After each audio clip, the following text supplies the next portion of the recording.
آپ فرماتے ہیں کہ ایک مرتبہ مجھے جاگتے ہوئے آقا نے 100 مرتبہ اپنا دیدار کرایا، 100 مرتبہ آقا نے اپنا دیدار کرایا ہے۔ تو اس لیے میرے لیے نے جب دیکھا، آپ نے فرمایا اس صورت میں میں جان آتا۔ پھر آپ کو خیال آیا میرے لیے تیری جان تو نہیں ہے نا، اور بھی تو حضور کے عاشق ہیں نا، اب بھی ہیں، بعد میں بھی آئیں گے، پہلے بھی عاشق آئے حضور کے۔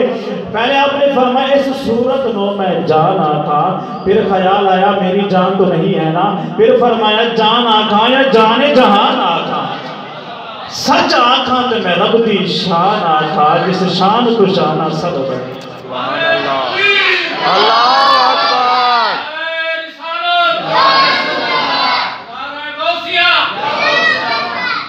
جس شان کو شانہ سب بڑھیا۔ سبحان اللہ ما اجمل کا، سبحان اللہ ما اجمل کا۔ میرے شہزاد فرماتے ہیں اللہ تو پاک ہے، اس مصطفیٰ کا جمال تو دیکھو۔ سبحان اللہ ما اجمل کا ما احسن کا، ارے حسن تو دیکھو، ما احسن کا ما اکمل کا، حضور کا کمال تو دیکھیے۔ آپ فرماتے ہیں سبحان اللہ ما اجمل کا ما احسن کا ما اکمل کا۔ پھر آپ کو خیال آیا میرے علی تو کیا کہہ رہا ہے، ذرا سوچ تو صحیح۔ آپ فرماتے ہیں کتھے میرے علی، کتھے تیری ثنا مشتاق تھا، کتھے جاڑیا۔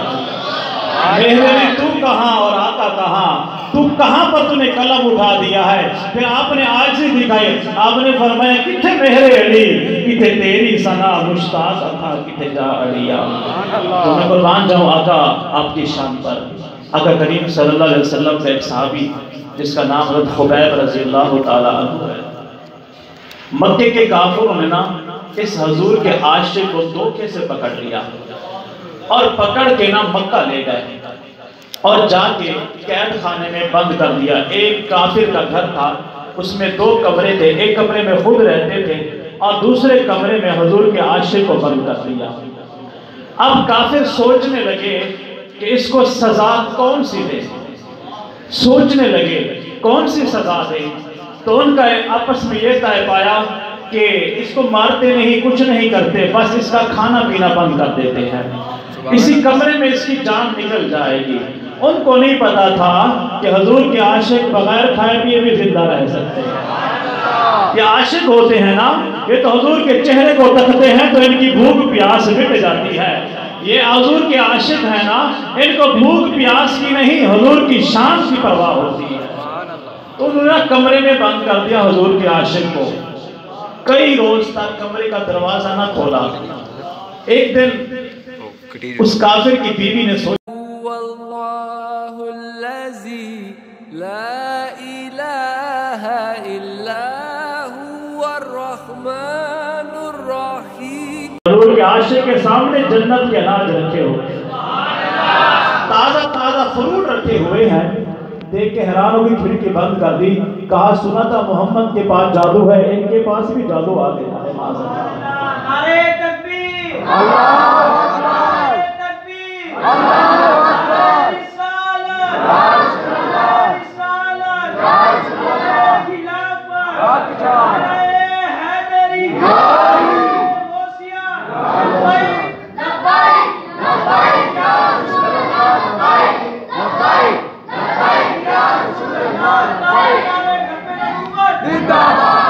تو سامعین کرام، تو کئی دن گزر گئے، حضور کا عاشق ابھی بھی قید میں ہے۔ انہوں نے سوچا کہ 40 دن تک رکھیں گے، 40 دن میں چل بسے گا، اور اس کی بیوی نے جب ماجرا دیکھا تو حیران سی ہو گئی۔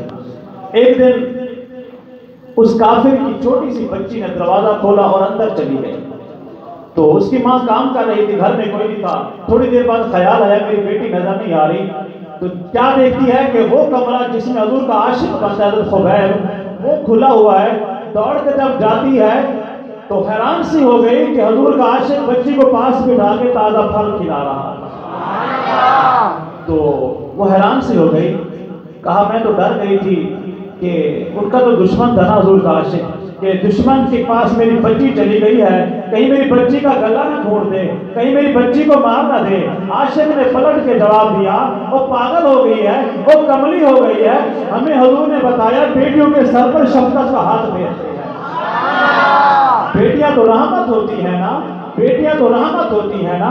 میرے آقا کی بارگاہ میں حاتم طئی کی بیٹی آئی تھی، حاتم طئی کی بیٹی قیدی ہو کر آئی تھی، سر پر دوپٹہ نہیں تھا، ننگے سر میرے آقا کے پاس آئی تو آقا کی جو چادر تھی یا ایھا المزمل والی، یا ایھا المدثر والی، میرے آقا نے اٹھائی اور اس بیٹی کے سر پر پہنا دی۔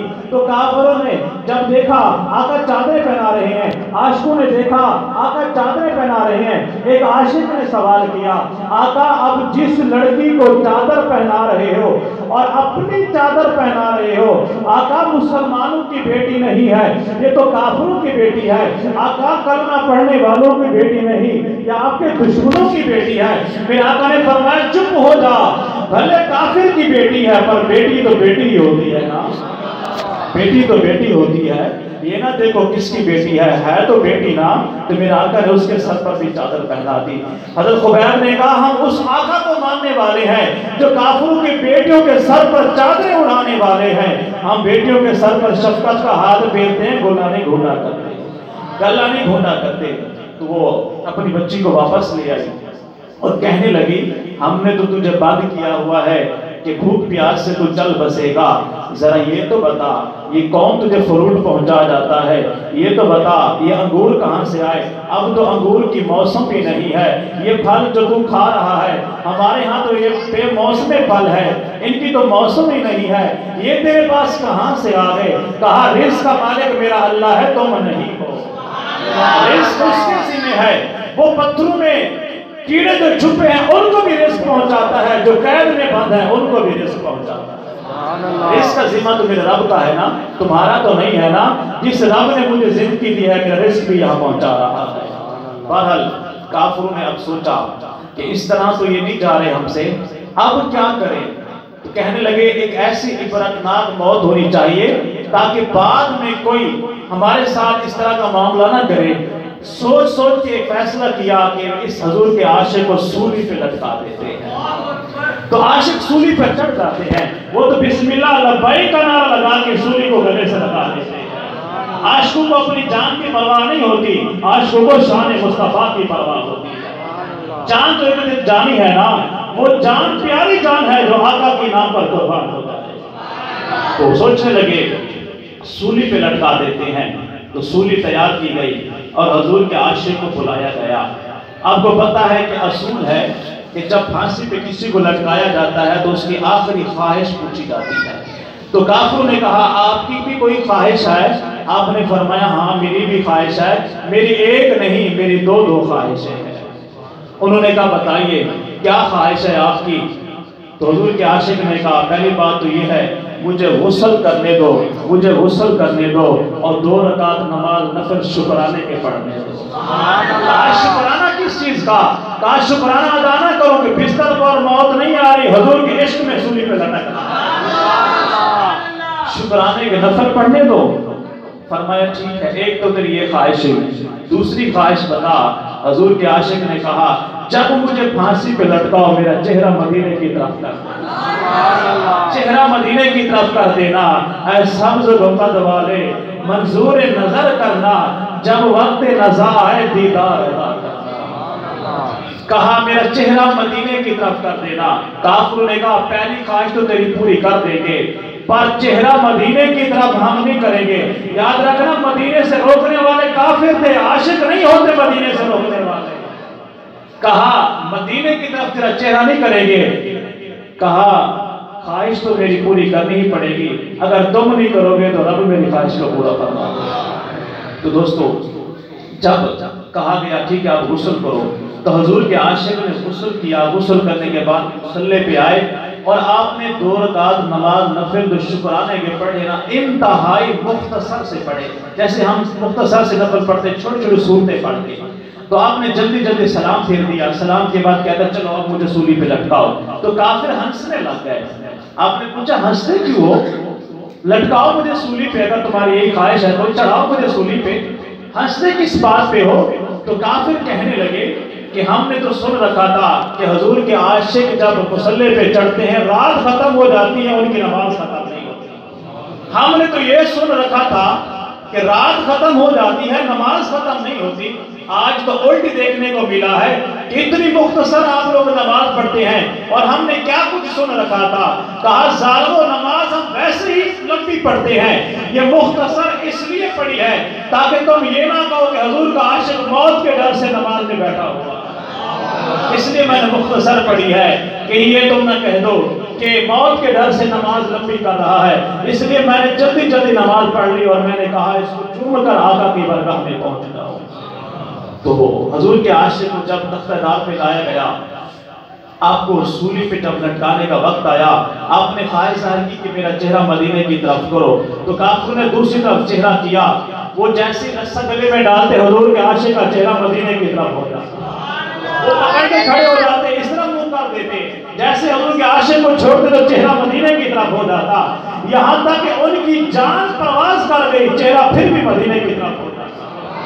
تو جب آپ کی لاش لٹک رہی تھی، آپ کی لاش سولی پہ کھڑی تھی، کافروں نے لٹکی ہوئی لاش کا چہرہ اس طرف موڑ دیا، جان تو جا چکی تھی پر حضور کے عاشق کا چہرہ پھر بھی مدینے کی طرف ہو جاتا۔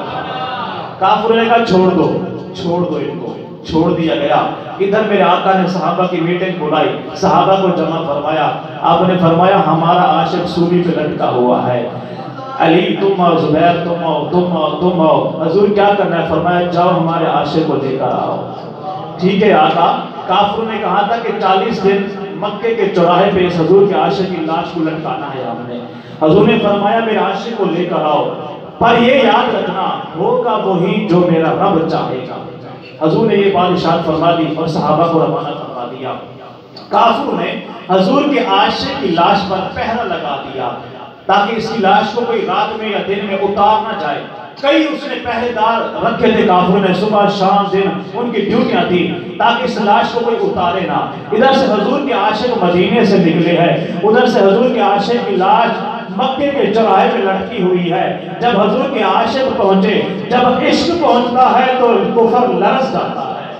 قل جاءک الحق وزہق الباطل ان الباطل کان زہوقا، جب حق آتا ہے تو باطل مٹ جاتا ہے اور باطل مٹنے کے لیے ہی آیا ہے، ہمیشہ حق غالب آتا ہے۔ تو حضور کے عاشق جب پہنچتے ہیں مکے کے چوراہے پر، دیکھا تو حضور کے عاشق کی لاش لٹکی ہوئی ہے، تو حضور کے عاشقوں نے پلک جھپکتے ہی اس کی لاش کو اتارا، اپنے گھوڑے پہ لیا اور گھوڑے دوڑا دیے۔ کافر دیکھتے ہی رہ گئے، وہ لاش کہاں چلی گئی، وہ جسم مبارک کہاں چلا گیا۔ کہا کچھ لوگ آئے، ایسے آئے پلک جھپکنے کا ہمیں موقع دیا اور لاش لے کر چلے گئے۔ کافروں نے پیچھے گھوڑے دوڑا دیے۔ اب حضور کے عاشق آگے ہیں اور کافر ان کے پیچھے ہیں۔ جب کافروں نے چاروں طرف سے گھیرا کر دیا، اب صحابہ پریشان ہو گئے، اب کیا کریں؟ ادھر سے آقا نے کہا عاشق کو لے آؤ، ادھر سے چاروں طرف سے گھیرا ہو گیا ہے، اب کیا کریں؟ زمین سے آواز آئی ہماری امانت ہمارے حوالے کر دو، ہماری امانت کو ہمارے حوالے کر دو۔ تو صحابہ کہنے لگے آقا نے آتے ہوئے ایک جملہ ارشاد فرمایا تھا ہوگا وہی جو میرا رب چاہے گا۔ اب یہ آواز جو ہمیں سنائی دے رہی ہے، رب کا حکم آ گیا ہے ہماری امانت کو زمین پہ سپرد کر دو۔ تو حضور کے عاشق کی لاش مبارک کو چھوڑا گیا، زمین پھٹی، حضور کا عاشق زمین کے اندر چلا گیا۔ تو میں قربان جاؤں، ایسے عاشق آئے میرے نبی کے جو سولی کو چوم کر اپنے گلے سے لگانے والے تھے، اور یہ عاشق اس زمانے میں نہیں تھے، یہ عاشق اس زمانے میں بھی رہتے ہیں۔ کرو تیرے نام پر جان فدا، ایک جان کیا دو جہاں فدا، دو جہاں سے بھی نہ جی بھرا، یا رسول اللہ کیا کروں کروڑوں جہاں جو نہیں۔ اب میں نعت رسول مقبول سے صدق کی دعوت دے رہا ہوں، اپنے بھائی کو آپ آئیں تشریف لائیں اور نعت رسول مقبول کے ایک دو شعر ہمیں سنا دیں۔